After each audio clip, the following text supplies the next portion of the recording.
ಎಲ್ಲರಿಗೂ ನನ್ನ ಯೂಟ್ಯೂಬ್ ಚಾನೆಲ್ಗೆ ಸ್ವಾಗತ. ಹೇಗಿದ್ದೀರಿ ಎಲ್ಲರೂ ಸಹ? ಇವತ್ತು ನನಗೆಲ್ವಾ ಸಂಜೆ ಆಫೀಸಿಂದ ಮನೆಯ ಕಡೆಗೆ ಅಂತ ಹೇಳಿದ್ರೆ ನನ್ನ ರೂಮ್ ಕಡೆಗೆ ಬಂದಾಗ ಖುಷಿ ಆಯ್ತು. ಯಾಕಂತ ಹೇಳಿದ್ರೆ ಸೂರ್ಯ ಮುಳುಗಿರ್ಲಿಲ್ಲ. ಇನ್ನು ಕೂಡ ಹೆಚ್ಚಾಗಿ ನಾನು ಬರುವಾಗ ಸೂರ್ಯ ಮೋಡದ ಮರೆಗೆ ಹೋಗಿ ಆಗಿರ್ತದೆ. ಇವತ್ತಿನ್ನು ಕೂಡ ಸೂರ್ಯನ ಬೆಳಕು ಹಾಗೆ ಬೀಳ್ತಾ ಇತ್ತಾಯ್ತಾ. ಹಾಗೆ ನನಗೆ ಒಂಥರ ಖುಷಿ ಆಯ್ತು. ನನಗೆ ಯಾವತ್ತು ಕೂಡ ಇಲ್ಲಿ ಹಿಂದೆ ಬಂದು ನನ್ನ ರೂಮಿನ ಹಿಂದೆ ಉಂಟಲ್ಲ, ಬಂದು ನಿಂತ್ರೆ ಗ್ರಿಲ್ನ ಹತ್ರ ಸೂರ್ಯ ಅಸ್ತಮಾನ ಆಗುವುದು ಕಾಣ್ತಾ ಇರ್ತದೆ. ಹಾಗೆ ನನಗೆ ಖುಷಿ ಆಯ್ತಾ ಇವತ್ತು. ನನ್ನ ರೂಮಿನ ಹಿಂದಿನಿಂದ ಸೂರ್ಯ ಮುಳುಗುದು ನೋಡಲಿಕ್ಕೆ ತುಂಬ ಚಂದ ಕಾಣ್ತದೆ ಆಯಿತಾ. ಹಾಗೆ ನಾನು ಯಾವತ್ತೂ ಕೂಡ ಓಡಿಕೊಂಡು ಬರೋದು ಸೂರ್ಯಾಸ್ತ ನೋಡಲಿಕ್ಕೆ. ಹಿಂದೆ ಒಂದು ತೆಂಗಿನ ಮರದ ಮರೆಯಲ್ಲಿ ಆಗಾಗ ಸೂರ್ಯ ಆಟ ಆಡಿಕೊಂಡು ಮುಳುಗುದು ನೋಡಲಿಕ್ಕೆ ತುಂಬ ಖುಷಿ ಆಗ್ತದೆ ಆಯಿತಾ. ದಿನಾ ಒಂದೊಂದು ಸೀನ್ ಚೇಂಜ್ ಇರ್ತದೆ. ಇವತ್ತು ಹೀಗಿದ್ರೆ ನಾಳೆ ಇನ್ನೊಂದು ರೀತಿ. ಹಾಗೆ ನನಗೆ ಖುಷಿ ಆಗೋದು. ನಾನು ಇಲ್ವಾ ವಿಡಿಯೋ ಮಾಡುವ ಗುಂಗಲ್ಲಿರುವಾಗ ಭೂಮಿಕಾ ನನಗೆ ಕಾಮನ ಬಿಲ್ಲು ತೋರಿಸಿದ್ರು ಆಯ್ತಾ. ನಿಮಗೆ ಕೂಡ ಕಾಣ್ತಾ ಇರಬಹುದು, ತುಂಬ ಲೈಟ್ ಆಗಿ ಕಾಣ್ತಾ ಉಂಟು ವಿಡಿಯೋದಲ್ಲಿ. ಒಂದು ಕ್ಷಣದಲ್ಲಿ ಕಂಡು ಮರೆಯಾಗಿ ಹೋಯಿತು ಕಾಮನ ಬಿಲ್ಲು.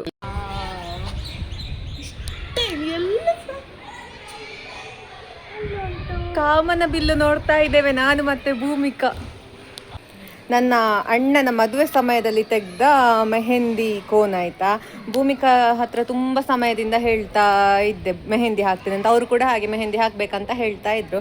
ಹಾಗೆ ಈಗ ಒಂದು ಸಣ್ಣ ಫ್ಲವರ್ ಬಿಡಿಸುವ ಅಂತ ನನಗೆ ಸಡನ್ ನೆನಪಾಯಿತು. ಹಾಗೆ ಅವರು ಕೂಡ ಇಲ್ಲೇ ಇದ್ರಲ್ಲ, ಒಂದು ಅಂಗೈಗೆ ಸಣ್ಣ ಹೂ ಬಿಡಿಸಿ ಕೊಟ್ಟೆ. ಅಷ್ಟು ಚಂದ ಬಿಡಿಸಿದ್ದಾರೆ. ಇದು ಮರುದಿವಸದ ವಿಡಿಯೋ ಆಯಿತಾ. ನನಗೆ ನಿನ್ನೆ ಮತ್ತೆ ಬೇರೆಂತ ಜಾಸ್ತಿ ವಿಡಿಯೋ ಕ್ಯಾಪ್ಚರ್ ಮಾಡಲಿಕ್ಕೆ ಆಗಲಿಲ್ಲ. ಹಾಗೆ ಇವತ್ತು ಕೂಡ ಅಷ್ಟೇ, ಆಫೀಸಿಂದ ಮರಳಿ ಬರುವಾಗ ಉಂಟಲ್ವಾ ಸೂರ್ಯ ತುಂಬ ಚಂದ ಕಾಣ್ತಾ ಇದ್ದ. ಇಡೀ ವಾತಾವರಣವೇ ಹೊನ್ನಿನ ರಂಗಿನಿಂದ ತುಂಬಿತ್ತು ಅಂತ ಹೇಳ್ಬೋದು. ಹಾಗೆ ಇವತ್ತು ಕೂಡ ಅಷ್ಟೇ ನನಗೆ ತುಂಬ ಖುಷಿ ಆಯಿತು. ನಿನ್ನೆಗಿಂತ ಇವತ್ತು ಇನ್ನೂ ಕೂಡ ಜಾಸ್ತಿ ಸೂರ್ಯನ ಕಿರಣ ಬೀಳ್ತಾ ಇತ್ತು. ಹಾಗೆ ಅಲ್ಲಿ ನಿಂತುಕೊಂಡು ಸ್ವಲ್ಪ ಹೊತ್ತು ನೋಡಿದ್ದು. ನಾನು ನಮ್ಮ ಟೆರೆಸ್ಸಿಂದ ಮೇಲೆ ಟ್ಯಾಂಕ್ ಇದ್ದು ಟೆರೆಸ್ ಉಂಟು, ಅಲ್ಲಿ ಬಂದು ನೋಡ್ತಾ ಇದ್ದೇನೆ ಸನ್ಸೆಟ್ ಆಯಿತಾ. ತೋರಿಸ್ತೇನೆ ನಿಮಗೆ ಕೂಡ, ಬ್ಯಾಕ್ ಕ್ಯಾಮರಾದಲ್ಲಿ ತೋರಿಸ್ತೇನೆ ಎಷ್ಟು ಚಂದ ಕಾಣ್ತದೆ ಅಂತ. ನನ್ನ ಈ ಸಾಧಾರಣ ಫೋನಿನಲ್ಲಿ ಅಷ್ಟೆಲ್ಲ ಚಂದ ಎಂತ ಕ್ಯಾಪ್ಚರ್ ಆಗುದಿಲ್ಲ ಸೂರ್ಯಾಸ್ತ. ಆದರೂ ಕೂಡ ನಾನೊಂದು ವಿಡಿಯೋ ಮಾಡುವ ಪ್ರಯತ್ನ ಮಾಡಿದಷ್ಟೇ. ಆದರೆ ನನಗೆ ಕಣ್ಣಿನಲ್ಲಿ ಬರಿಗಣ್ಣಿನಲ್ಲಿ ನೋಡುವಾಗ ತುಂಬ ಚಂದ ಕಾಣ್ತಾ ಇತ್ತು. ಎಷ್ಟು ಚಂದ ಕಾಣ್ತದೆ ಗೊತ್ತುಂಟ ಇಡೀ ಕಟ್ಟಡಗಳು. ವಾವ್, ನನಗೊಂಥರ ಖುಷಿ ಆಗ್ತಾ ಉಂಟು ನೋಡಲಿಕ್ಕೆ. ಇಲ್ಲೇ ಕುತ್ಕೊಂಡು ಬಿಡುವ ತುಂಬ ಹೊತ್ತಂತ ಕಾಣ್ತದೆ ಗೊತ್ತುಂಟ. ನಾನು ಯಾವತ್ತೂ ಕೂಡ ಇದು ಟೆರೆಸ್ ಮೇಲೆ ಬರಲಿಲ್ಲ, ಒಬ್ಬೊಬ್ಬಳು ಇರ್ತೀನಲ್ಲ, ಹಾಗೆ ನನಗೆ ಬರಬೇಕು ಅಂತ ಕೂಡ ಅನ್ನಿಸ್ಲಿಲ್ಲ. ಇವತ್ತಿಲ್ಲಿಯೇ ಕೆಳಗೆ ಭೂಮಿ ಇದ್ದಾರೆ ನೋಡಿ, ಕಾಣ್ತಾ ಇರಬಹುದು ನಿಮಗೆ. ಅವ್ರ ಹತ್ರ ಹೇಳಿದೆ ಹೋಗುವಲ್ಲ ಅಂತ. ಅವರಿಗೆ ಸ್ವಲ್ಪ ಭಯ ಆಗ್ತದಂತೆ. ನನಗೆ ಆ್ಯಕ್ಚುಲಿ ಈ ಥರ ಎಲ್ಲ ಭಯ ಇಲ್ಲ. ನಾನು ಅಕ್ಕನ ಮನೆಯಲ್ಲಿ ಬೆಂಗಳೂರಲ್ಲಿ ಇದ್ದಾಗ ಕೂಡ ಅಷ್ಟೇ ಮೇಲೆ ಟೆರೆಸಲ್ಲಿ ಹೋಗಿ ನಿಲ್ತಾ ಇದ್ದೆ. ಹಾಗೆ ಭಯ ಎಂತ ಇಲ್ಲ. ಆದರೂ ಕೂಡ ಒಬ್ಬೊಬ್ಬರೇ ಇರುವಾಗೆಲ್ಲ ಹೋಗೋದು ಸುಮ್ಮನೆ ರಿಸ್ಕ್ ಅಲ್ವಾ ಅಂತ ಹೇಳಿ ನಾನು ಹೋಗೋದಿಲ್ಲ. ಹಾಗೆ ಇವತ್ತು ಬಂದಿದ್ದೇನೆ ನೋಡುವ. ಅಲ್ಲಿ ಕೆಳಗೆಲ್ಲ ನೋಡ್ತಾ ಇದ್ದಾರೆ ನಾನು ಬ್ಲಾಗ್ ಮಾಡುವಾಗ. ನನಗೆ ಮೊನ್ನೆ ನಾವು ಸೋಮೇಶ್ವರ ಬೀಚಿಗೆ ಹೋಗಿದ್ದೇವಲ್ಲ ಸನ್ಸೆಟ್ ನೋಡಲಿಕ್ಕೆ, ಅದು ನೆನಪಾಗ್ತಾ ಉಂಟು. ಆದರೆ ಇಲ್ಲಿ ಬೀಚ್ ಇಲ್ಲ, ಇಲ್ಲಿ ನಗರಗಳ ನಡುವೆ ಸೂರ್ಯ ಮುಳುಗ್ತಾ ಇರುವಂಥದ್ದು. ನಮ್ಮ ಮಂಗಳೂರಲ್ಲಿ ಆದರೆ ಸಾಗರದ ನಡುವೆ ಸೂರ್ಯ ಮುಳುಗುವಂಥದ್ದು. ಚಂದ ಉಂಟು, ತುಂಬ ಚಂದ ಉಂಟು, ತುಂಬ ಖುಷಿ ಆಯಿತು. 1 ವರ್ಷ ಆಯಿತು ಇಲ್ಲಿ ಬಂದಾದರೆ ಇದೇ ಫಸ್ಟ್ ಟೈಮ್ ನಾನು ಇಲ್ಲಿ ಬರ್ತಾ ಇರೋದು ಗೊತ್ತುಂಟ. ನಾನು ಆಗಲೇ ಹೇಳಿದ ಹಾಗೆ ಸೂರ್ಯಾಸ್ತ ಯಾವಾಗಲೂ ಆಗ್ತದೆ, ಆದರೆ ಅದರ ಅದರ ಸೊಬಗು ಮಾತ್ರ ಬೇರೆ ಬೇರೆ ಆಗುವಂಥದ್ದಲ್ವಾ. ನೋಡಿ, ನಿನ್ನೆಯ ವಾತಾವರಣವೇ ಬೇರೆ ಇತ್ತು, ಇವತ್ತಿನ ವಾತಾವರಣವೇ ಬೇರೆ ಉಂಟು. ಇಡೀ ಆಕಾಶ ಎಷ್ಟು ಚಂದ ಕಾಣ್ತಾ ಇತ್ತು ಅಂತ ಹೇಳಿದರೆ ಆ ಸೊಬಗನ್ನು ನೋಡಿಕೊಂಡೇ ನಿಲ್ವ ಅಂತ ಆಯಿತು ನನಗೆ. ಇರೋದು ಒಂದೇ ಆಕಾಶ, ಇಲ್ಲಿ ಹಿಂದೆಲ್ಲ ಮಳೆ ಮೋಡ ಹಾಕಿದ ಹಾಗೆ ಬಾನು, ಹಾಗೆ ಇಲ್ಲೆಲ್ಲ ನೋಡಿ ಸೂರ್ಯನ ಕಿರಣ ಇರುವಂತಹ ಹೊನ್ನಿನ ಬಾನು. ಎಷ್ಟು ವ್ಯತ್ಯಾಸ ಗೊತ್ತುಂಟ. ಹೀಗೆ ತಿರುಗಿದ್ರೆ ಬೇರೆ ನೋಟ, ಹೀಗೆ ತಿರುಗಿದ್ರೆ ಬೇರೆ ನೋಟ. ಇವತ್ತಂತೂ ಪರಿಸರ ತುಂಬ ತುಂಬ ತುಂಬ ಚಂದ ಉಂಟು. ಒಂಥರ ಮನಸ್ಸಿಗೆ ಖುಷಿ ಆಯಿತು ನನಗೆ. ಯಾಕಂತ ಹೇಳಿದರೆ ಈ ಬೆಂಗಳೂರಿನ ಪರಿಸರದಲ್ಲಿಲ್ವ ಹೀಗಿರುವ ನೋಟ ಎಲ್ಲ ಕಾಣಲಿಕ್ಕೆ ಸಿಗೋದು ತುಂಬ ವಿರಳ ಅಲ್ವಾ. ಈಗಷ್ಟೇ ನಾನು ಮನೆಯೊಳಗೆ ಬಂದದ್ದು, 7 ಗಂಟೆ ಹತ್ರ ಆಯಿತು ರೂಮ್ ಒಳಗೆ ಬಂದದ್ದು. ಭೂಮಿಕಾ ಯಾವತ್ತು ಕೂಡ ಇಲ್ಲಿ ಟೆರೆಸ್ ಹತ್ರ ಬರ್ತಾರೆ ಸಂಜೆ ವಾಕ್ ಎಂತಾದರೂ ಮಾಡಲಿಕ್ಕೆ ಎಲ್ಲ. ಹಾಗೆ ದಿನಾ ನನಗೆ ಮಾತಾಡಲಿಕ್ಕೆ ಸಿಗ್ತಾರೆ ಅವರು, ಪ್ರತಿದಿನ ಮಾತಾಡ್ಲಿಕ್ಕೆ ಉಂಟು ನಾವು. ಇವತ್ತೊಂಥರ ವಾತಾವರಣ ನೋಡಿ ಎಷ್ಟು ಚಂದ ಇತ್ತಲ್ಲ. ಹಾಗೆ ಅವರು ಒಂದಷ್ಟು ಫೋಟೋ ಎಲ್ಲ ಕ್ಲಿಕ್ಕಿಸಿದ್ರು ನನ್ನದು.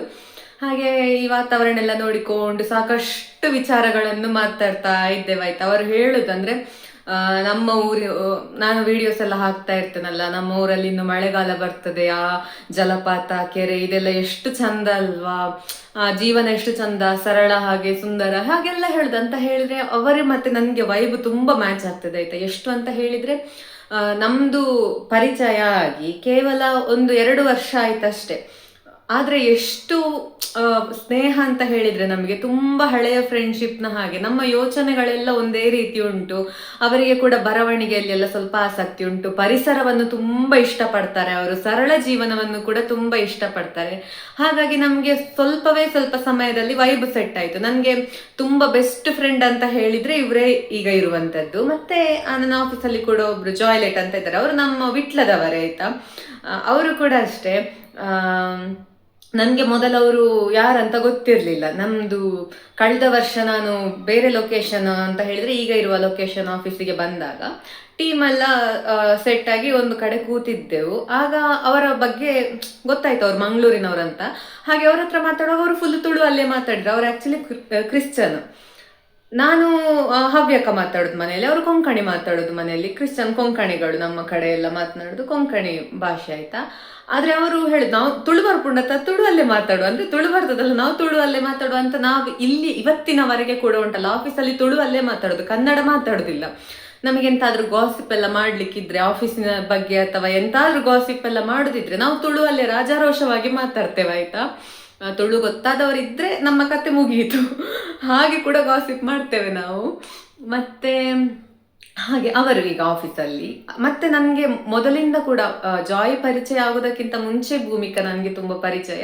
ಹಾಗೆ ಅದೇ ಅವರ ಮುಖಾಂತರ ನಾನು ಅಂದರೆ ಈ ರೂಮಿಗೆ ಬಂದಿರುವಂಥದ್ದು. ಯಾಕಂತ ಹೇಳಿದರೆ ಅವರದ್ದೇ ರೂಮ್ ಅಲ್ವಾ ಇದು, ಅವರೇ ಓನರ್ ಅಲ್ವಾ. ಹಾಗೆ ನನಗೆ ತುಂಬ ಸುಲಭದಲ್ಲಿ, ತುಂಬ ಕಷ್ಟ ಇಲ್ಲದೆ, ಹುಡುಕಾಟ ಎಲ್ಲ ಎಂತ ಇಲ್ಲದೆ ಒಂದೇ ಒಂದು ಇದರಲ್ಲಿ ಸಿಕ್ಕಿದ್ದು ನನಗೆ. ನಾನು ಬೇರೆ ಎಲ್ಲಿ ಕೂಡ ವಿಚಾರಿಸಲಿಲ್ಲ, ಎಂತ ಕೂಡ ಇಲ್ಲ.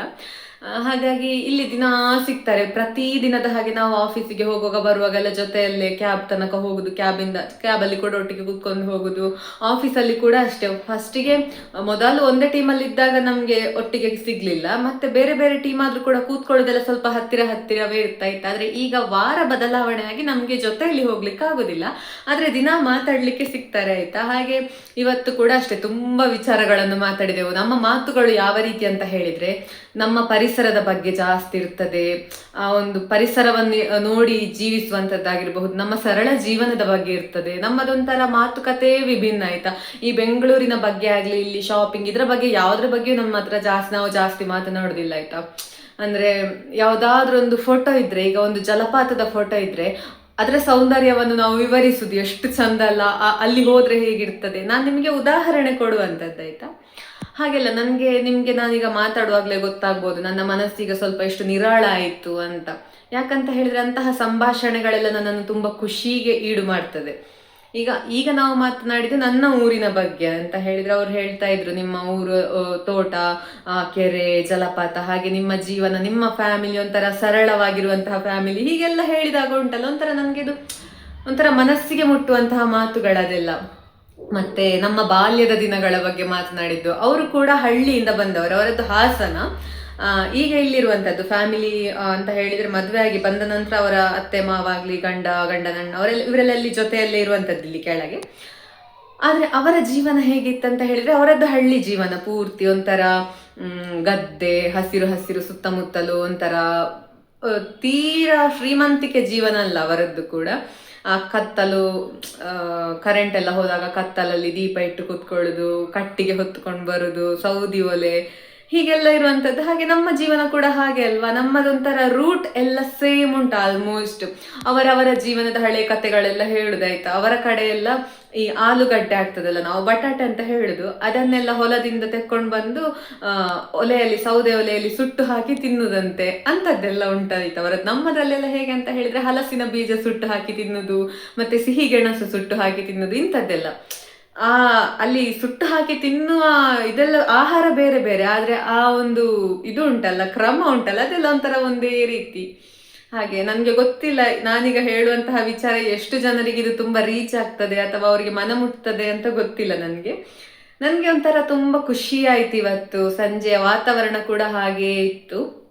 ಹಾಗೆ ತುಂಬ ಮಾತಾಡಿ 7 ಗಂಟೆ ಆಯಿತು ನಾನು ಕೆಳಗೆ. ಅವರಿಗೆ ಎಷ್ಟೇ ಆದರೂ ಮ್ಯಾರಿಡ್ ಅಲ್ವಾ, ಅವರಿಗೆ ಅವರ ಮನೆ ಕೆಲಸ ಅದು ಇದಂತ ಇರ್ತದೆ ಅಂತ ಅವ್ರು ಹೋದರು. ನಾನು ಕೂಡ ಅಷ್ಟೇ ಇನ್ನು ನನ್ನ ಕೆಲಸಗಳೆಲ್ಲ ಬೇಗ ಬೇಗ ಮುಗಿಸಿಕೊಂಡು 8 ಗಂಟೆ ಸಮಯಕ್ಕೆ ಮನೆಗೆ ಫೋನ್ ಮಾಡಿ ಮತ್ತೆ ನಾನು ಬಿದ್ದು ಮಲಗುದೆ. ಯಾಕಂತ ಹೇಳಿದರೆ ನನಗೆ ಇಲ್ಲಿ ತುಂಬ ಸುಸ್ತಾಗೋದು ಜಾಸ್ತಿ ಆಯಿತಾ. ನನಗೆ ಯೂಶ್ವಲಿ ಹಾಗೆ ಕ್ಯಾಬಲ್ಲಿ ಎಲ್ಲ ಬರುವಾಗ ಸ್ವಲ್ಪ ಇಕ್ಕಟ್ಟಿರ್ತದೆ ಎಲ್ಲ, ಸೈಡ್ ಸೀಟೆಲ್ಲ ನನಗೆ ಜಾಸ್ತಿ ಸಿಗುದಿಲ್ಲ. ಅದು ಆಬ್ವಿಯಸ್ಲಿ ಆಫೀಸ್ ಕ್ಯಾಬ್ ಅಂತ ಹೇಳಿದಾಗ ಎಲ್ಲರೂ ಕೂಡ ಇರ್ತಾರೆ. ನನಗೆ ಸೈಡಲ್ಲಿ ಕೂತ್ಕೊಳ್ತೇನೆ ಅಂತ ಹೇಳಲಿಕ್ಕೆ ಸ್ವಲ್ಪ ಮುಜುಗರ ಆಗೋದು. ಒಂದೊಂದ್ಸಲ ನಾನು ಅಡ್ಜಸ್ಟ್ ಆಗ್ತೇನೆ, ಪರವಾಗಿಲ್ಲ ಅಂತ, ಮತ್ತೆ ಎಂತ ಮಾಡ್ಲಿಕ್ಕೆ ಆಗ್ತದೆ. 1 ಗಂಟೆ ಹತ್ರ ಜರ್ನಿ ಉಂಟು, ಅದೊಂಥರ ಸಫೋಕೇಟ್ ಆಗ್ತದೆ ಗೊತ್ತುಂಟಾ. ಹಾಗೆ ಆಗುವಾಗ ಇಲ್ಲಿ ಬರುವಾಗ ಮತ್ತು ಕಿರಿಕಿರಿ ಆಗ್ತದೆ. ನನಗೆ ಒಂದ್ಸಲ ನಿದ್ದೆ ಮಾಡಿಬಿಡುವಂತ ಹಾಗೆ ಆಗ್ತದೆ. ಎಂತ ಮಾಡ್ಲಿಕ್ಕೆ ಆಗುದಿಲ್ಲ. ಅವರು ಆಫೀಸವರು ನಮಗೆ ಎಂತಾದ್ರೂ ಒಂದು ವ್ಯವಸ್ಥೆ ಫ್ರೀ ಆಗಿ ಕೊಡ್ತಾ ಇದ್ದಾರೆ ಅಂತ ಹೇಳುವಾಗ ಅದು ನಮಗೆ ತುಂಬಾ ಸುಲಭದಲ್ಲಿ ಸಿಗುದಿಲ್ಲ. ಅದಕ್ಕೆ ಕೂಡ ಸ್ವಲ್ಪ ಕಷ್ಟ ಪಡಬೇಕಾಗ್ತದೆ ಅಂತ ಹೇಳುವುದಕ್ಕೊಂದು ಉದಾಹರಣೆ ಅಂತ ಹೇಳ್ಬೋದು ಅಷ್ಟೇ. ಹಾಗಂತ ಹೇಳಿ ನಾನು ಯಾವುದನ್ನು ಕೂಡ ದೂರುದಿಲ್ಲ. ಎಲ್ಲ ಒಂದೊಂದ್ಸಲ ಅವರು ಕೂತ್ಕೊಳ್ತಾರೆ, ಒಂದೊಂದ್ಸಲ ನಾನು ಕೂತ್ಕೊಳ್ಳೋದು. ಹಾಗೆಲ್ಲ ಆಗಿ ಈಗ ನಾನು ಮತ್ತೆ ಒಂದು ವಿಷಯವನ್ನು ಪ್ರಸ್ತಾಪ ಮಾಡುವ ಅಂತ ಹೇಳಿ ಬಂದು ಈ ವಿಡಿಯೋವನ್ನು ಕ್ಯಾಪ್ಚರ್ ಮಾಡಿ ಈ ವಿಡಿಯೋವನ್ನು ಇಲ್ಲಿಗೆ ಮುಗಿಸ್ತೇನೆ. ಬಹುಶಃ ಇದು ತುಂಬಾ ಲೆಂತ್ ಇರ್ಲಿಕ್ಕಿಲ್ಲ. ನಿನ್ನೆದ್ದು ಸ್ವಲ್ಪ ಕ್ಲಿಪ್ಪಿಂಗ್, ಇವತ್ತಿದ್ದು ಸ್ವಲ್ಪ ಕ್ಲಿಪ್ಪಿಂಗ್ ಉಂಟು. ಹಾಗೆ ಇವತ್ತು ಫೋಟೋ ತೆಗೆದದ್ದನ್ನು ಕೂಡ ಸ್ವಲ್ಪ ಸೈಡಲ್ಲಿ ಹಾಕ್ತೇನೆ ನಿಮಗೆ ಮತ್ತೆ. ಹಾಗಾಗಿ ಇವತ್ತಿನ ವಿಡಿಯೋ ಇಷ್ಟ ಆಗಿದ್ರೆ ನನ್ನ ಚಾನೆಲ್ನ ಸಬ್ಸ್ಕ್ರೈಬ್ ಮಾಡಿಕೊಳ್ಳಿ ಅಂತ ಕೇಳಿಕೊಳ್ತಾ ಮುಂದಿನ ವಿಡಿಯೋದಲ್ಲಿ ಸಿಗ್ತೇನೆ. ಬಾಯ್ ಬಾಯ್.